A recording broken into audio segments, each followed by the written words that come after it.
भगवते वासुदेवाय।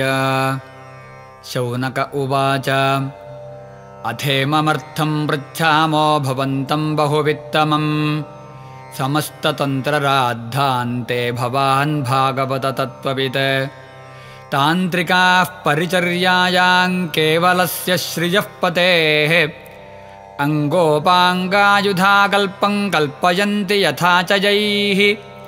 तन्नो वर्णय भद्रन्ते क्रियायोगं बुभुत्सताम् येन क्रियानैपुणेन मर्त्यो यायादमर्त्यताम्।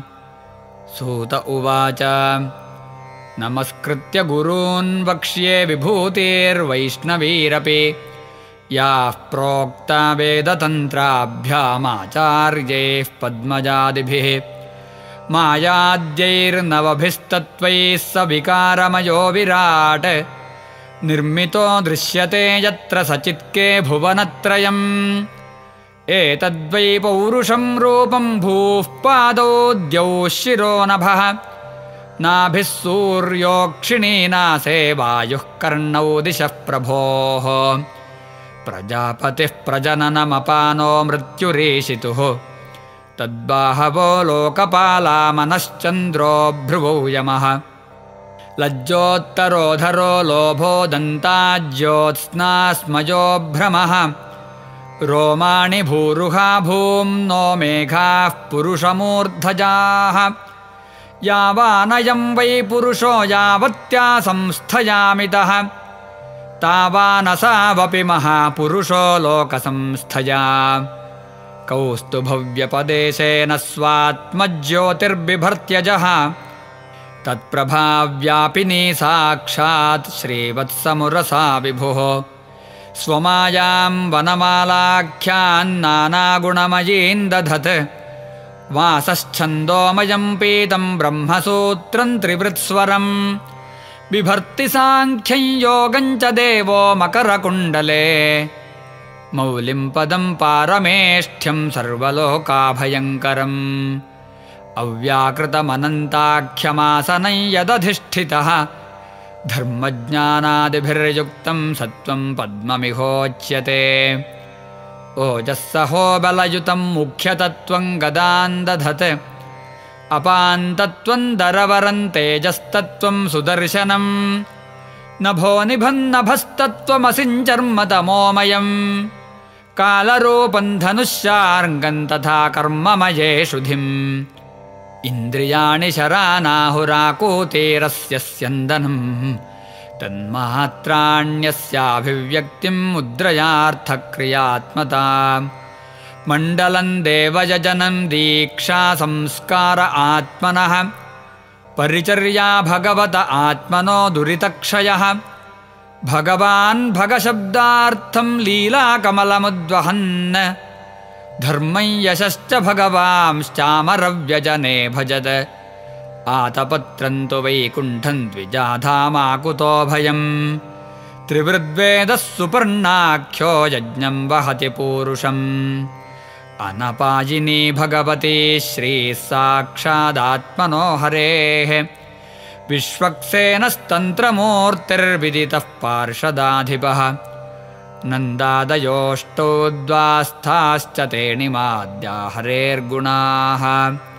वासुदेवः सङ्कर्षणः प्रद्युम्नः पुरुषः स्वयम् अनिरुद्ध इति ब्रह्मन्मूर्तिव्यूहोऽभिधीयते।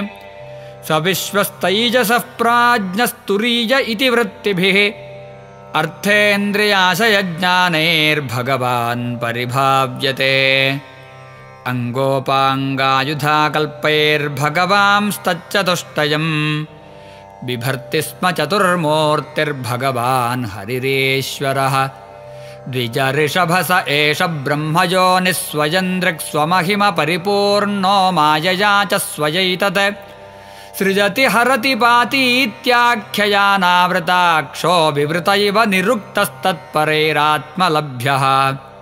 श्रीकृष्ण कृष्ण सख वृष्णिषभावनिधृग्राजन्यवंशदहनानपवर्गवीर्य गोविन्द गोपवनिताव्रजभृत्यगीततीर्थश्रवश्रवणमङ्गल पाहि भृत्यान्।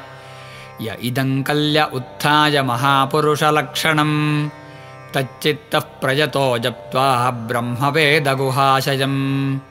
शौनक उवाच शुको यदाह भगवान् विष्णुराताय शृण्वते सौरो गणो मासि मासिनानावसति सप्तकः तेषान्नामानि कर्माणि संयुक्तानामधीश्वरैः ब्रूहि न श्रद्दधानानां योऽहं सूर्यात्मनो हरेः।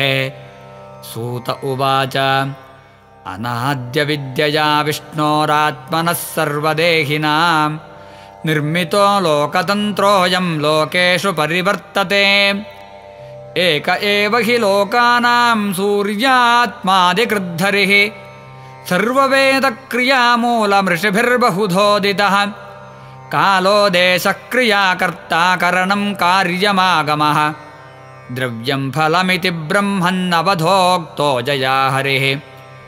मध्वादिषु द्वादशसु भगवान् कालरूपधृक् लोकतन्त्राय चरति पृथग् द्वादशभिर्गणैः धाता कृतस्थली हेतिर्वासुकी रथकृन्मुने पुलस्त्यस्तुम्बुरुरिति मधुमासन्नयन्त्यमे अर्यमा पुलहोथौजाः प्रहेतिः पुञ्जिकस्थली नारदः कच्छनेरश्च नयन्त्येते स्म माधवम् मित्रोत्रिः पौरुषेयोऽथ तक्षको मेनकाहहाः रथस्वन इति ह्येते शुक्रमासन्नयन्त्यमे वसिष्ठो वरुणो रम्भा सहजन्यस्तथाहुः शुक्रश्चित्रस्वनश्चैव शुचिमासन्नयन्त्यमे इन्द्रो विश्वावसुश्रोता एलापत्रस्तथाङ्गिराः प्रम्लोचा राक्षसो वर्यो नभोमासन्नयन्त्यमे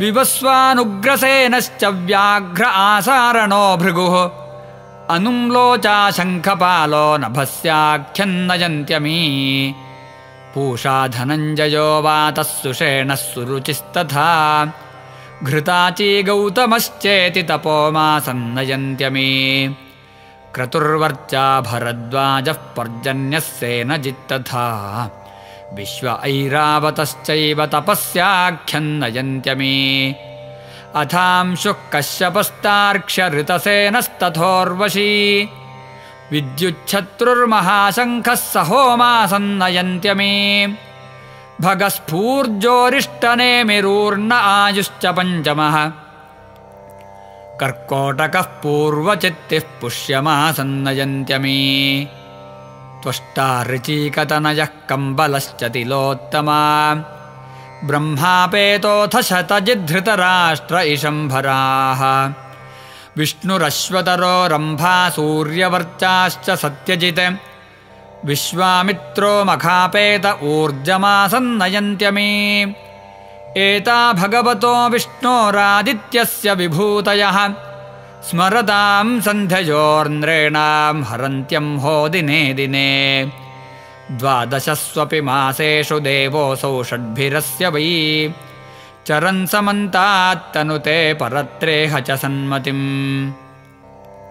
सामर्ग्यजुर्भिस्तल्लिङ्गैरऋषयः संस्तुवन्त्यमुम् गन्धर्वास्तं प्रगायन्ति नृत्यन्त्यप्सरसोऽग्रतः उन्नह्यन्ति रथन्नागाग्रामण्यो रथयोजकाः चोदयन्ति रथं पृष्ठेनैरृता बलशालिनः वालखिल्याः सहस्राणि षष्टिर्ब्रह्मर्षयो मलाः पुरतोऽभिमुखं यान्ति स्तुवन्ति स्तुतिभिर्विभुम्